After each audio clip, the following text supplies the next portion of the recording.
All right, here we are. This is my first ever live stream, and I decided to feature, this is the NASA 707. It was used to train astronauts in the space program to simulate weightlessness, and it was done via this airplane, the 707.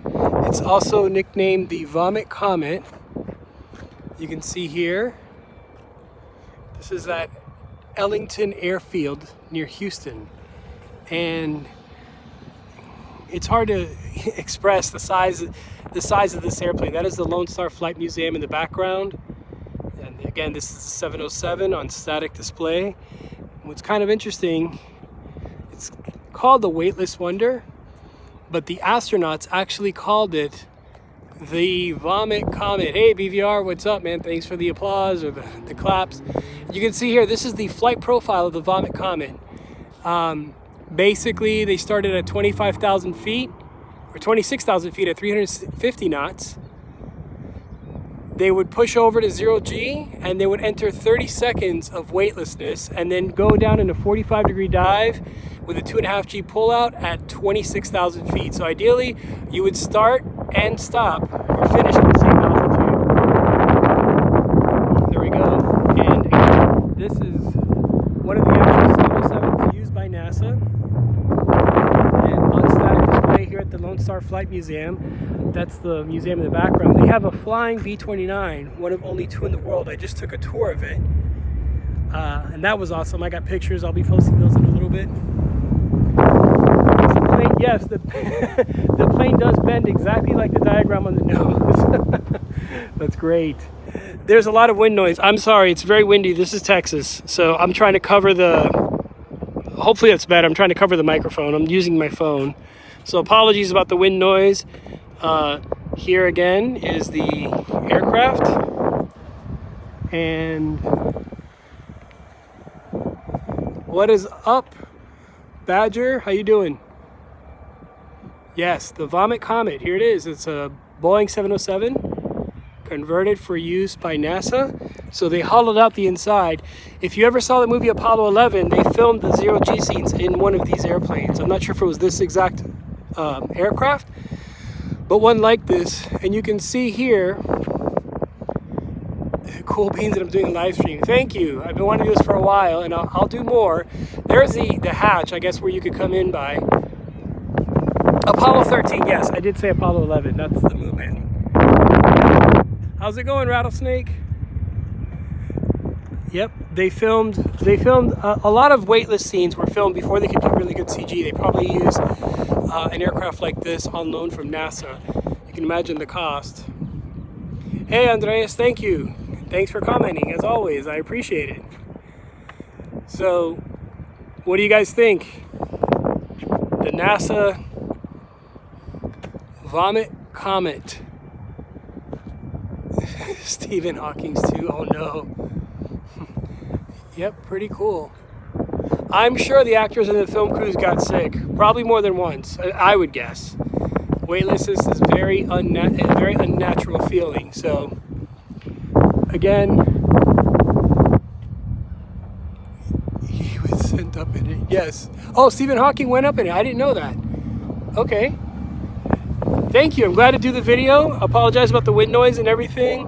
I've been wanting to live stream for a very long time, like I said, and I just didn't know exactly what to start with. So why not start with this? Thank you on the video post. That's awesome. Very appreciated. I'm going to go to the other side of the aircraft. Maybe we can reduce the wind noise a little bit. Let's try that. There it is.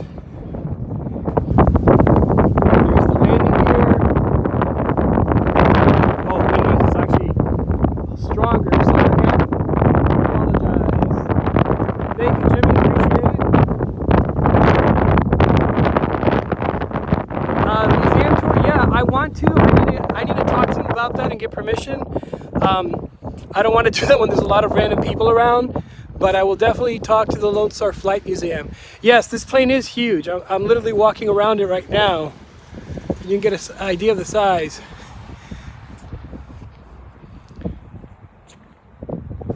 Do I think I'll travel to other aircraft sites? Yes, I actually want to do as many museums as I can.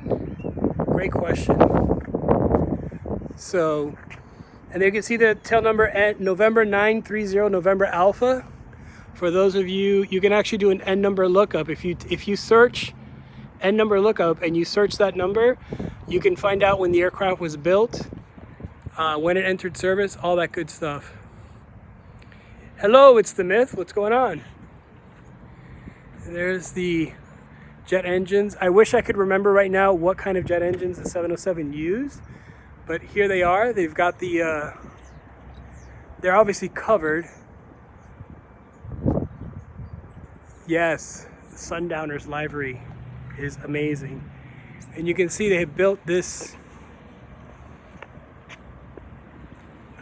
Are there any vomit stains? Not on the outside. I think that if that ever happened, it probably happened on the inside.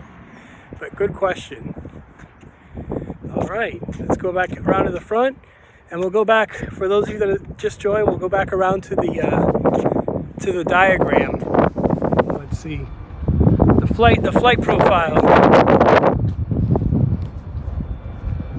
Yes, and I picked a very windy day to live stream, so I apologize. But again, this is Texas. Here we go. There is your flight profile.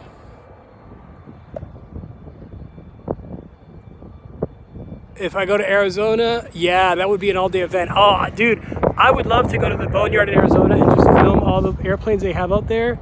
I'm not sure how open to the public that is, but I could definitely find out.